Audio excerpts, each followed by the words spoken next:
सारे पाकिस्तान में लगाएंगे।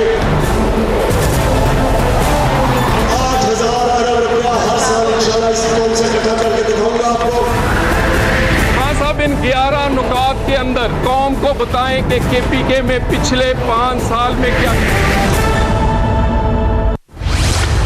इमरान खान ने इंतखाबात के लिए 11 नुकाती इंतखाबी मंशूर का ऐलान कर दिया। मैं आपको यहाँ ऐसे अस्पताल बना के दिखाऊंगा कि एक गरीब आदमी जब वहाँ जाएगा उसको फिक्र नहीं होगी अगर उसके पास पैसा नहीं है। 10-20 साल और मिल जाते तो नया पाकिस्तान बन सकता था। साबिक वजीर आजम नवाज शरीफ का बयान। नवाज शरीफ ने धोखा दिया, हमें एस्टेब्लिशमेंट से लड़ाकर खुद हाथ मिला लिया। साबिक सदर जरदारी का शिकवा। इमरान खान का 11 नुकाती मंशूर ख्वाब रहेगा या हकीकत बन पाएगा? पूछेंगे सूबाई वजीर पंजाब इंसानी हुकूक खलील ताहिर सिंधु से, तहरीक इंसाफ की रहनुमा फिरदौस आशिक आवान, पाकिस्तान पीपल्स पार्टी की रहनुमा नाज बलोच से।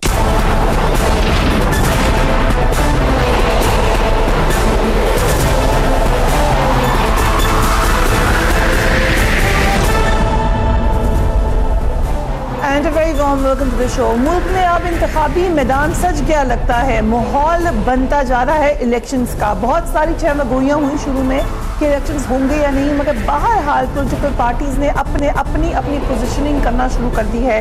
कल 3 अहम जलसे हुए। पीपल्स पार्टी ने लियाकताबाद में जलसा किया, बड़ा सिंबॉलिक जलसा इस हवाले से था कि जो वेन्यू ने चूज़ किया वो उसी से साबित हो जाता है कि पॉलिटिक्स बदलती हुई नज़र आ रही है आपको, ख़ास तौर पर कराची में।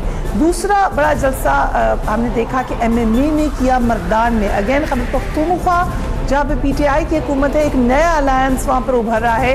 क्या यहाँ पर भी हम तब्दीली देख रहा? जो सबसे जलसा इस हवाले से था कि 2013 के बाद PTI की कितनी पॉपुलैरिटी मौजूद है। 30 अक्टूबर जब PTI एकदम से हमने देखा कि एक पॉपुलर विजिबल वायबल जमात बन के उभरी थी, उसके बाद ये कहा गया कि बहुत सारे मामला गलत हुए और शायद PTI अब उतनी पॉपुलर नहीं रही। कल इमरान खान साहब के कंधों पर बड़ी भारी जिम्मेदारी इस हवाले से थी कि उन्होंने ये दिखाना था कि वो नेक्स्ट इलेक्शन के लिए सबसे ज़्यादा, अगर आप कहें PMLN तो गवर्नमेंट में है, तो पंजाब के लिए दूसरी वायबल ऑप्शन PTI होगी। ये साबित करने के लिए उनको ये जलसा करना था और बहुत बड़ा तादाद में लोग वहाँ पर मौजूद थे। हद नज़र तक आपको लोग नजर आए। लाहौर में, जो कि अगेन PMLN का सेंटर है, क्योंकि पंजाब में भारी तादाद में अक्सरियत में है PMLN इस वक्त, हुकूमत में भी है, इसलिए ये बड़ा सिंबॉलिक अगेन मंजरनामा था।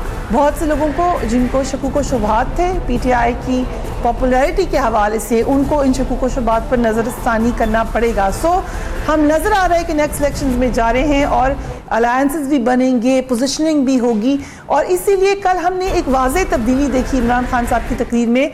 माजी में जो तकरीर भरी हुई होती थी PMLN के ख़िलाफ़, पीपल्स पार्टी के ख़िलाफ़, अपने अपोनेंट्स के ख़िलाफ़, ख़ास तौर पर नवाज शरीफ के ख़िलाफ़, कल हमने देखा कि एक फ्यूचरिस्टिक अप्रोच दी है इमरान खान ने और जो अपना 11 निकाती एजेंडा दिया है। कुछ याद आई 2013 के इलेक्शन की, तब भी उन्होंने कुछ पॉइंटर्स दिए थे, मगर अब इसको एजेंडा का नाम दिया है।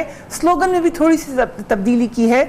So it looks like PTI is ready to go in election. पहला नुकता यह है, कौम को एक बनाने के लिए एक तालीमी निसाब लाएंगे। दूसरा नुकता, अवाम के लिए हेल्थ इंश्योरेंस लेकर आएंगे। सो ऑब्वियसली PTI के जो 2 मेन मंशूर का हमेशा से हिस्सा रहे हैं, एजुकेशन एंड हेल्थ, उसको उसी प्रायोरिटी में रखा गया है। तीसरा नुकता, टैक्स सिस्टम ठीक करेंगे और 8,000 अरब रुपए टैक्स इकट्ठा करेंगे। चौथा नुकता, नैब को मजबूत करके करप्शन का खात्मा करेंगे। This has become point number 4। पांचवा नुकता, सरमायाकारी में इजाफा करेंगे। छठा नुकता, लोगों को रोजगार देंगे, 50 लाख सस्ते घर बनाएंगे। सातवां नुकता, पाकिस्तान को टूरिज्म का मरकज बना देंगे जिसके जरिए बेरोजगारी खत्म हो जाएगी। 8वां नुकता, शोबा ज़राअत में इस्लाहात लाएंगे ताकि किसान की हालत बेहतर हो। 9वां नुकता, जनूबी पंजाब को नया सूबा बनाएंगे और फाटा को KP में जम करेंगे। 10वां नुकता, सरसब्ज पाकिस्तान बनाएंगे, मुल्क में 10 अरब दरख्त लगाएंगे। 11वां नुकता, इंसाफ और पुलिस का निज़ाम बेहतर करेंगे। सो 11 नकाती agenda, the way PTI thinks कि वो इलेक्शन में जाएंगे, इन पॉइंट्स को लेकर या कह लें इस मंशूर को लेकर ऑब्वियसली PMLN इम्प्रेस नहीं हुई। तलाल चौधरी साहब ने क्या कहा, लेट्स वॉच है।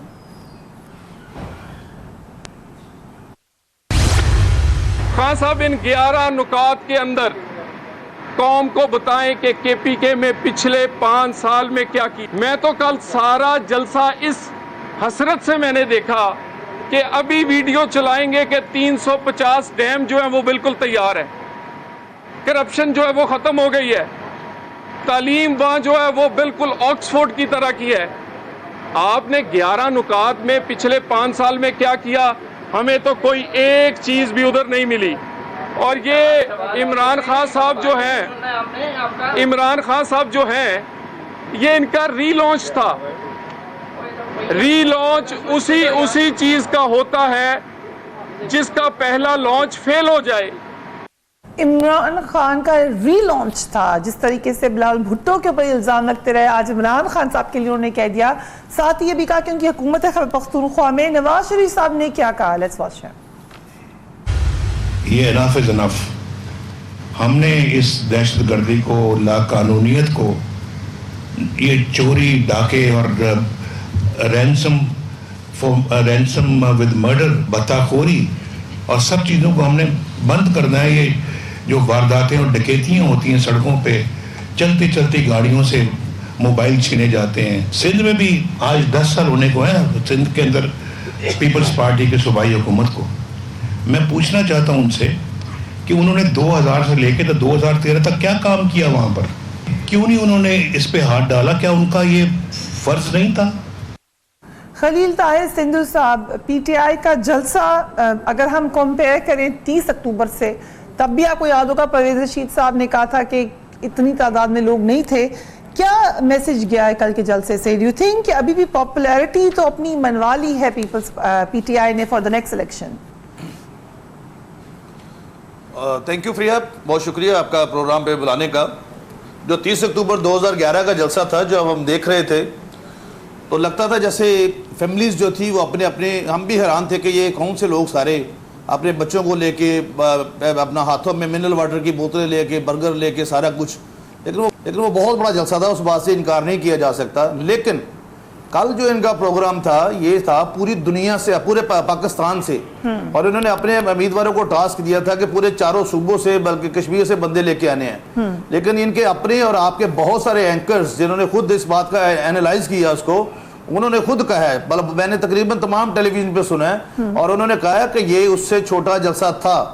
और दूसरे नंबर पे पिछले जो 5 साल गुजरे हैं KP में, इमरान खान साहब ने मुझे कोई एक काम बता दें, इन 5 सालों में वहाँ पे कौन सा काम किया। अभी पिछले दिनों चीफ जस्टिस साहब ने, चाहे वो जो मर्जी हमारे मसाइल हैं, लेकिन खुद उन्होंने कहा कि आपने KP का जो है अपना बेड़ा गर्क कर दिया है। और फिर दूसरे नंबर पे जब पहली तरजीह दी उन्होंने तालीम की, तो मैं फ्री सिर्फ एक सेकंड जब उन्होंने पहली तरजीह, आप बात कंप्लीट कर लें। लेकिन ठीक है, जलसा आप कह रहे हैं कि उतना बड़ा नहीं था जितना वो बड़ा था, जो भी मसाइल हो, लेकिन उस वक्त के में और आज में अगर फ़र्क देखें तो ये है कि आपको PTI पोजीशन लेती हुई नज़र आ रही है नेक्स्ट इलेक्शन के लिए। एक अपना 11 नकाती एजेंडा भी उन्होंने पेश कर दिया है, जबकि आपकी पार्टी को अंदरूनी मसाइल का बड़ा सामना है। आप खुद कह रहे हैं आपके खिलाफ साजिश हो रही है, आप खुद कह रहे हैं आपके साथ इस्टेब्लिशमेंट आपके खिलाफ है, साथ तो क्या आपके खिलाफ है।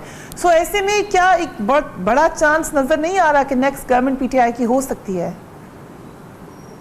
नहीं फ्रिया, एक तो मैं बता दूं कि तब्दीली वाकई आई है कि 2011 वाला जलसा बहुत बड़ा था, कल बहुत उससे बहुत कम लोग थे। नंबर 1 ये तब्दीली है। नंबर 2 तब्दीली आई है और लोगों के बच्चे बाहर पढ़ते हैं, खुद खान साहब के बच्चे किधर पढ़ते, शायद इस बात पे वो ध्यान कर लेते थोड़ा सा। उसका तो जवाब पता चलता है क्योंकि अपने बच्चे डिवोर्स हुई हुई है इसलिए मेरे बच्चे बाहर हैं। तो मेरी बात सुनिए, मेरी दूसरी बात सुनिए फ्रिया। दूसरा, हमारा इनसे क्या मुकाबला, आप देखेंगे इलेक्शन में इनको पता चल जाएगा कि किस भाव बिकती है। यहाँ पे बिल्कुल आज आप देखेंगे कल वाला क्राउड जो था, ये और क्राउड था। जो 2011 वाला क्राउड था वो चार्ज क्राउड था। ठीक है, ये बात और ये बिल्कुल टोटली जिस तरह आज लॉ मिनिस्टर। अच्छा, ये सिंधु साहब ये आपने बड़ी अहम बात की है कि तब्दीली क्या आई है, और एक तब्दीली है कि फिरदौस आशिक अवान साहबा हमारे साथ मौजूद हैं PTI से।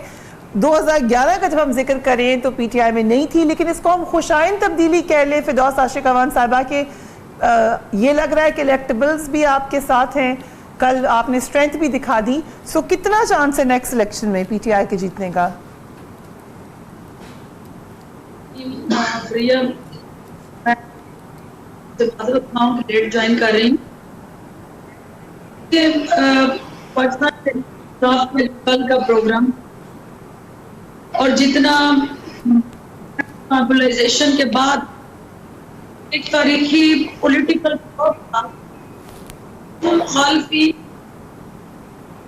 मुखालफीन का उस पे हवाले से मुख्तलिफ ये उनका हक है। हम जमहूरियत की यकीन रखते हैं, लेकिन हमारी सिर्फ को आप तनकीद करें, लेकिन हमें क्रेडिट देंगे तो क्या आप हकीकत से इनकार कर सकते हैं? नहीं का सबसे बड़ा जज्बा अगर करते हैं मतलब कि आप पॉलिटिकल ओपोनेंट को स्पेस देने के लिए सियासत के अंदर उतार चढ़ाव जो आज की हुकूमत है वो कल की अपोजिशन है, जो आज की अपोजिशन वो कल की हुकूमत है। किसी का नाम जमहूरियत है। ठीक, मुझे बताएं कि का ये ख्वाब है कि भाई हम इलेक्शन बात करें, इस सियासत के अंदर हार जीत होती है। ये कोई पैरामीटर नहीं है कि कोई हारता है तो वो गैर मकबूल हो जाता है, जो जीतता है वो मकबूल रहता है। ये जो लोग सियासत करते हैं ओके डॉक्टर साहब, थोड़ा सा हमें आपकी बात सुनने में भी मसला हो रहा है, लेकिन हम चाहते हैं कि इसको करेक्ट करें। Let's take a break and we will be right back.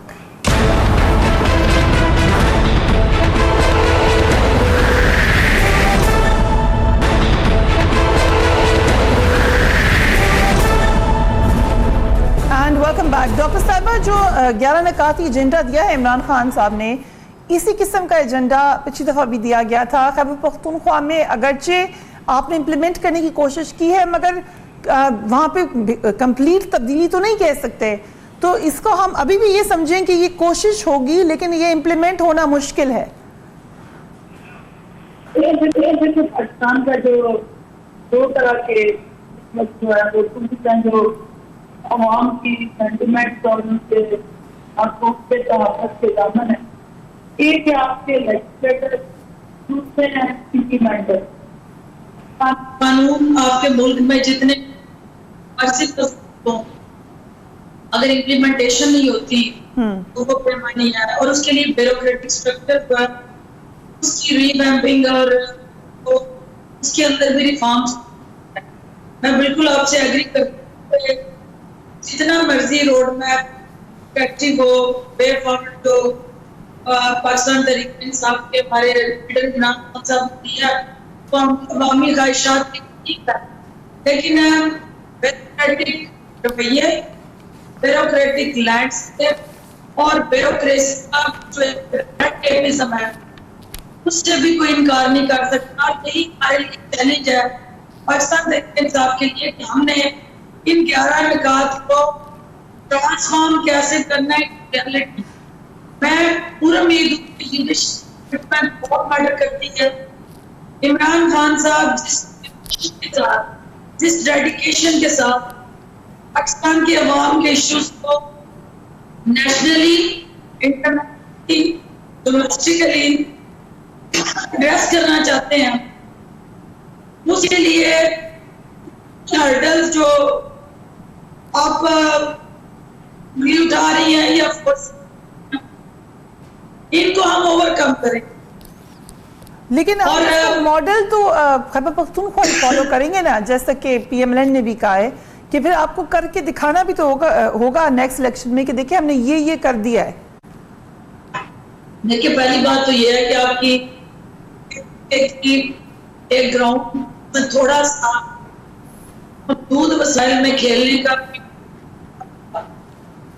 वहां आप देख ले पुलिस रिफॉर्म, हेल्थ, एजुकेशन में दीवानी मुकदमात, वो बेटा जो है वो पिटीशन फाइल करता था, आगे से होता जो है वो उसको जिंदा रहने तक नसीब को टाइम बाउंड कर दिया गया 30 दिन के अंदर और मैक्सिमम 90 डेज के अंदर उनका देना इन आइदर के खिलाफ इस तरह आपकी जो रिफॉर्म्स हुई हैं जब आपने अदारों को एक्सरसाइज करना है मेरिट पे आपने भर्तियां की आपने अपने सूबे को एक मॉडल के तौर पर सामने लेके आना है तो मॉड्यूल आपके पास है ठीक है फर्क सिर्फ इतना है कि आपने नेशनल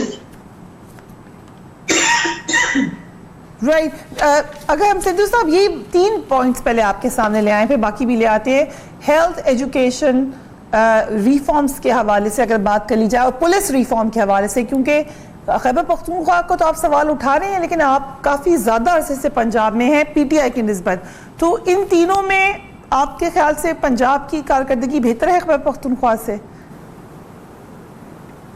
मैं समझता हूँ फ्रिया मैं एक तो अपनी बहन की फरदौस आशिक अवान साहबा की बात नहीं सुन सका शायद उनके साउंड सिस्टम में कोई है मसला तो मेरे लिए वो बड़ी काबिल एहतराम है काश जो 2011 में इमरान खान साहब ने स्पीच की थी इसी ग्राउंड में मीनार पाकिस्तान पे 30 अक्टूबर को तो उसके बाद जो मेरी बहन फरदौस आशिक अवान ने जो कमेंट्स दिए थे काश अगर वो सुना दिए आप तो शायद सारा प्रोग्राम ही हल हो जाए मसला हल हो जाए क्योंकि आप अभी कह रही थी कि उनके बगैर प्रोग्राम बेमजा हो जाएगा वो अगर किसी वक्त आप कमेंट सुना दें तो फिर आप सुन लेंगे उस वक्त मेरी बहन ने क्या कहा था इमरान खान के बारे में दूसरा काल देखिए कोई पीटीआई का एक बंदा इनके स्टेज पे जिसने स्पीच कोई पीटीआई का एक बंदा कोई सीनियर बंदा जिसने स्पीच की हो जो कुरैशी साहब थे पहले नून फिर पीपीपी फिर अब तरीके इंसाफ चौधरी सरवर पीपीपी नून गवर्नर पीटीआई शेख रशीद अयूब खान मुस्लिम लीग का नून काफ और अब अवामी मुस्लिम लीग आपने किसी पीटीआई के किसी सीनियर कारकुन ने तकरीर तक वहां पे नहीं करने दी तो ये है आप खुद अंदाजा लगा लें कि आगे क्या होगा दूसरा पंजाब का मसला है पंजाब में हमने अमल करके दिखाया है आप ये किसी बात पे उंगली उठा के देखें इवन इनके यहाँ पे वहां पे जो मसला बना था आसमा बच्ची के साथ उसका भी जो डीएनए टेस्ट है वो सबसे जो इम्पोर्टेंट हमारी पंजाब की जहाँ से स्कॉटलैंड से भी टेस्ट आते हैं पंजाब से करके भेजा है और जब इनके वहां पे अभी डेंगू आ रहा था तो ये वहां पे पहाड़ों पे जाके वॉक कर रहे थे वहां पे आराम फरमा रहे थे सैर कर रहे थे और मियाँ शबाज शरीफ हमेशा फील्ड में होते हैं काम करने के लिए तो ये असल में तब्दीली है ये फर्क है लेकिन सर मैं अपनी बहन को बड़ी रिपोर्ट आई है 2.5 करोड़ बच्चे आउट ऑफ स्कूल है मैक्सिमम नंबर पंजाब में है ये क्या एक ग्लेयरिंग एग्जांपल नहीं है कि हकीकत क्या है हम बातें तो हर पार्टी कर लेती है हमने फ्रिया हमने तो तकरीबन मोर देन 10,000 बच्चे भट्टों से लाकर स्कूलों में दाखिल करवाए हैं जो बच्चे जो फोर्स जो लेबर ले रहे थे जिनसे वहां से लाके उनको 6,189 बच्चों को स्कूलों में दाखिल करवाया है हम ये इनकी तरह बात नहीं करते कि हमने ये कर दिया कौन जाए उधर जाके देखे कि इनकी पुलिस ठीक होगी इन्होंने दरख्त लगा दिए इन्होंने ये कर दिया कुछ भी नहीं किया इन्होंने उधर वहां पे और इनको आने वाले इलेक्शन में पता चल जाएगा और एक बड़ी इंपॉर्टेंट नेक्स्ट इलेक्शन के लिए कि क्योंकि इन्होंने कुछ नहीं किया हमने भी कुछ नहीं किया किसी ने भी कुछ नहीं किया तो फिर आप देखिए नहीं फ्रिया देखे बात सुने काबिल इंतहाई अदब के साथ आपको इलेक्शन में आप खुद देखेगी कि चूंकि आप सीनियर और सीजन जर्नलिस्ट हैं एंकर पर्सन है मैंने जब आप शाजिया बच्ची का जो माइनॉरिटी से तल्लुक रखती थी उस वक्त से मेरा आपका तल्लुक है जब आप लाहौर में केस करने आई थी जिस बच्ची को मार दिया गया था आपने बड़ा अच्छा तो ये है कि अब इनको पता चलेगा यहाँ पे असल में इनके पास कुछ नहीं और फिर मेरी एक और बात है मेरी बहन इस बात को तस्लीम करेगी फरदौस आशिक अवान साहबा कि इमरान खान ने कहा था कि जिस पार्टी का लीडर करप्ट होगा उसके एमपी करप्ट होंगे इन्होंने अभी अपने 20 आदमी को निकाला है क्योंकि वो करप्ट थे और खान साहब ने रात को भी कहा कि मैंने उनकी वीडियो बनाई है तो अब आप इस बात से अंदाजा लगा लें कि कौन सी बात दुरुस्त है कौन सी तब्दीली आई है ठीक है डॉक्टर साहब इन एसेंस अगर देखें अगर हम सिर्फ 30 अक्टूबर से कंपेयर कर लें तो बहुत सारे मामलात ऐसे हुए हैं जिसमें पार्टी की जो कोर आइडियोलॉजी थी उससे वो मुतसादिम नजर आते हैं क्या ऐसा नहीं है बहुत से लोग जो पीटीआई के खिलाफ थे वो अब पीटीआई में हैं जो पीटीआई के साथ थे वो पीटीआई छोड़ के चले गए ये क्या वजह है देखते हैं प्रिया सियासत के अंदर जो है एक सियासी हिजरत का अमल जारी रहता है कोई भी सियासी जमात जो है वो सिर्फ और सिर्फ एक अंदर अपना हॉल बना के उसके अंदर कैद होके सियासत में फ्लरिश नहीं कर सकती सियासत के अंदर हालात बदलते रहते हैं सियासत के तकाजे बदलते रहते हैं सियासी सूरत हाल बदलती है जिसके मुताबिक सियासी जमातों को अपना कोड ऑफ कंडक्ट बदलना पड़ता है, हालात से एडजस्टमेंट करनी पड़ती है। आपने पाकिस्तान की सियासत को देख रही हैं, पीपल्स पार्टी, नून लीग, आप हिस्ट्री निकाल लें, जब इन्होंने स्टार्ट लिया था, कैसे लिया था और कितने लोगों से लिया था। अल्टीमेटली दूसरी जमातों से भी लोग आए, नून लीग के अंदर भी लोग आए, और ये आना जाना सियासी जमातों में रहता है। देखना ये है कि जमात जो है एज अ पार्टी और leader as a front runner lead करने की कैपेसिटी रखता है, उसने अपनी सोच बदली है या नहीं, क्या उसने वो अपने नजरिए से हट गया। तो पीटीआई इस वक्त जो चैलेंज है वो ये नहीं है कि इमरान खान साहब ने अपनी आइडियोलॉजी चेंज कर ली। जिन वर्कर्स की आप बात कर रही हैं, इमरान खान साहब को 22 साल हो गए बहस करते, ठीक, वो पार्लियामेंट के अंदर एक से ज्यादा सीट नहीं ले सके थे। वजह क्या थी कि वो नए लोगों के लिए स्पेस क्रिएट नहीं करते थे। जब तक आप ये सियासत होती है एक बहता पानी, कि समंदर है, समंदर के अंदर जब दरिया के गिरते हैं तो पानी का बहाव बढ़ता है, तो आगे वो खेतों को, बागों को, एग्रीकल्चर को सैराब करते हैं। जब आगे बैरियर लगा दिए जाते हैं सियासत में कि आपने और कोई दरिया समंदर में गिरने नहीं देना, तो वो जितना मर्जी बड़ा समंदर हो वो खुश्क हो जाता है। और सियासत के अंदर दरियाओं को समंदर में गिरना होता है। ठीक है, लिहाजा पीटीआई के वर्कर को जो इमरान खान साहब की आइडियोलॉजी से प्यार करता है, ठीक है सर मैम, लेकिन अगर हमें आज कल जो अहम बातें की उन्होंने, जैसे वीआईपी कल्चर के खिलाफ बात की, उन्होंने कहा लोगों का इलाज, गरीब का इलाज वीआईपी तरीके से होगा। ये पॉपुलर नारे हैं या एक्चुअली हो भी सकेंगे? कहीं जैसे 90 दिन में करप्शन खत्म करूंगा एक पॉपुलर नारा था मगर हो नहीं सका, एहतसाब कमीशन बना दूंगा, सबको देखेंगे, 5 साल हो गए आप अच्छी तरीके से जानती, नहीं हो सका। एजुकेशन रिफॉर्म में खुद खान साहब ने मुझे मेरे इंटरव्यू में बताया कि ब्यूरोक्रेसी सबसे बड़ी दीवार वहां खड़ी हुई है, तो दिल तो बड़ा चाहता है सब कुछ कर दें लेकिन फिर होता नहीं है। ये मसला तो रहेगा फिर आपके साथ अगर फेडरल गवर्नमेंट में भी आते हैं। बात ये है जो केपीके के डायनामिक्स है ना, वो दूसरे सूबों से बहुत मुख्तलिफ है। आप देखिए वहाँ सोशो कल्चरल रिलीजियस वैल्यूज है उसको देखिए, वो एक टोटली डिफरेंट माइंडसेट के लोग हैं, जिसके अंदर पॉलिटिकल स्पेस ऑक्युपाई करनी, एक liberal, progressive, enlightened, moderate vision को मार्केट करना, ये सबसे बड़ा चैलेंज था पीटीआई का। लेकिन आप देख लें कि वहाँ राइटिस्ट लोग जो इस्लाम पसंद है, इस्लाम से मोहब्बत करते हैं और एक रिलीजियस एलिमेंट वहाँ बहुत ज्यादा है, उनको मेन स्ट्रीम में ला के। अच्छा ये मुझे ये क्लेरिफाई कर दें, आप डिस्क्राइब कर रही हैं पीटीआई को as a writers liberal party, कि अभी आपने पहले लिबरल प्रोग्रेसिव का है, फिर आप राइटर्स रिलीजियस कह रही हैं। How do you define PTI अभी जिस शेप में है, ये कौन सी किस तरफ खड़ी है? देखिए जी, पीटीआई जो है वो एक मॉडरेट, प्रोग्रेसिव, एनलाइटेंड विजन जो आम पाकिस्तानी चाहता है कि इस मुल्क के अंदर उसको वो बुनियादी हकूक मिले और उसके लिए जद्दोजहद की जाए। पाकिस्तान तहरीक इंसाफ उसको रिप्रेजेंट कर रही है, उस सोच को प्रोग्रेसिव एनलाइटेंड, लेकिन आगे कंजर्वेटिव होगा या लिबरल होगा? Is it a liberal party और कंजर्वेटिव? देखिए लिबरल है 100% confined to our socio cultural religious values. उसके बावजूद लिबरल्स की एक बड़ी तादाद पीटीआई के साथ एसोसिएट नहीं कर रही इस वक्त। देखिए पीटीआई के साथ बहुत बड़ी तादाद लिबरल राइटर्स, एनालिस्ट्स, हमारी वो मुसलमान ही नहीं जो अपनी सोशो कल्चरल रिलीजियस वैल्यू से प्यार नहीं करता, ये कौन सी बात है जी? ओके, पीटीआई उसको सपोर्ट नहीं करती, क्यों नहीं करती जी? नहीं, मैं कह रही हूँ पीटीआई को सपोर्ट नहीं करते, लेकिन मैं आपको शायद मेरी आवाज क्लियर नहीं आ रही, मैं क्लियर करती हूँ, मुझे वक्फा लेने दें। I'll explain this to you. We'll be back right after a break. नाज़ बुलुक साहिबा भी हमारे साथ मौजूद होंगी.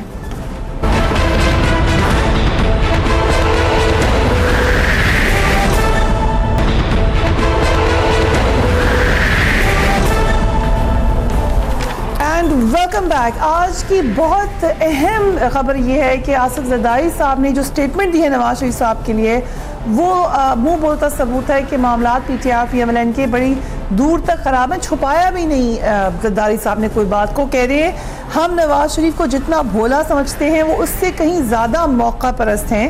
नवाज शरीफ ने हर मौके पर हमें इस्टेब्लिशमेंट से लड़ाकर खुद हाथ मिला लिया. परवेज़ मुशर्रफ के मवाख़से से लेकर ईंट से ईंट के बयान तक नवाज शरीफ ने हाथ कराया. मैंने परवेज़ मुशर्रफ के मवाख़से का ऐलान किया तो नवाज शरीफ पीछे हट गए. नवाज शरीफ ने मेरे ईंट वाले बयान का फ़ायदा उठाते हुए रहील शरीफ से मामलात सीधा करने की कोशिश की. वो अपना किया खुद भुगते. मैं अब किसी सूरत उनसे हाथ नहीं मिलाऊंगा. बिल्कुल ही जैसे अंग्रेजी में कहते हैं, ही लेफ्ट नथिंग टू इमेजिनेशन. हर बात उन्होंने खुलकर कह दी, कोई लगी लिपटी नहीं रखी. नाज़ बुलुक साहिबा, thank you so much for being here even though albeit late. लेकिन जो ईंट से ईंट का बयान था उसके बाद बड़ी लंबी खामोशी दी है जरदारी साहब ने, बात की नहीं उसके ऊपर. आज वो जो बात कर रहे हैं, इट मीन्स कि कोई बात थी. उन्होंने कहा कि नवाज शरीफ पीछे हट गए. कोई हुआ क्या था उस वक्त? देखिए, ये तो तमाम तफसील के साथ खुद जरदारी साहब बता चुके हैं. और the good thing is that he is a very clear person.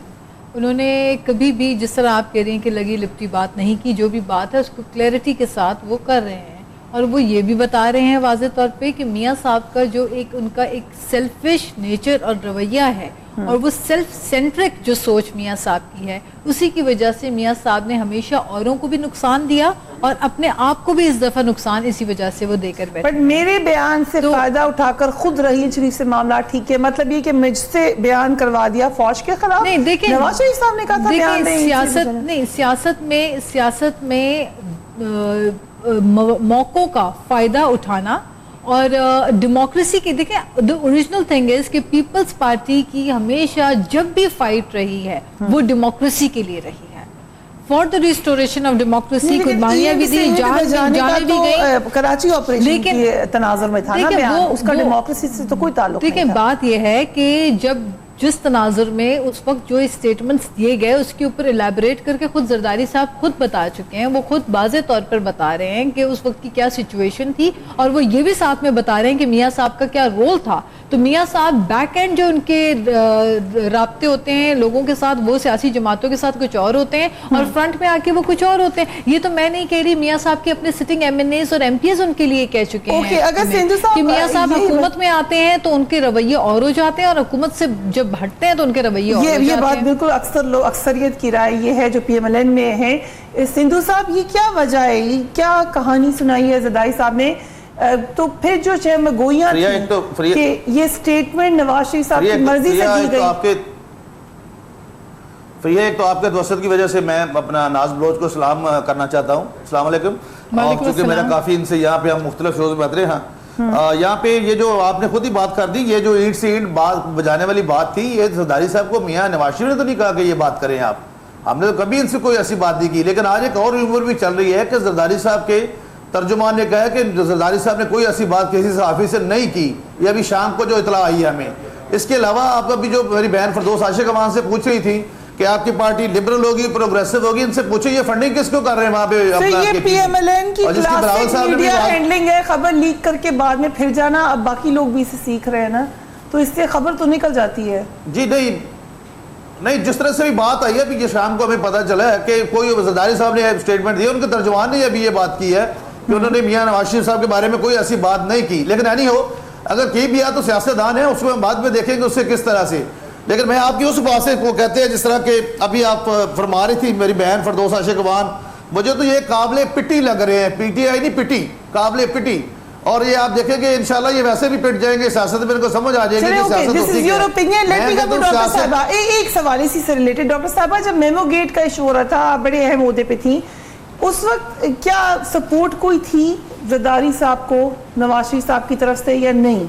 वो तो केस लेके गए थे उस वक्त, पिटीशन लेके गए. देखिए, नवाज शरीफ साहब काला कोट पहन के मेमो गेट स्कैंडल में PTI की ताल्लुक रही, उन्होंने स्टेटमेंट दी, लेकिन कॉन्स्टिट्यूशनल पिटीशन नवाज शरीफ साहब और ये ख्वाजा मोहम्मद आसिफ साहब जो खुद नाअहल हुए हैं उसी अदालत के अंदर जहां ये जरदारी साहब को नाअहल कराने गए थे, आज ये कह रहे हैं कि पार्लियामेंट को फैसले करने चाहिए, उनको अहलियत का मेयार पार्लियामेंट तय करे।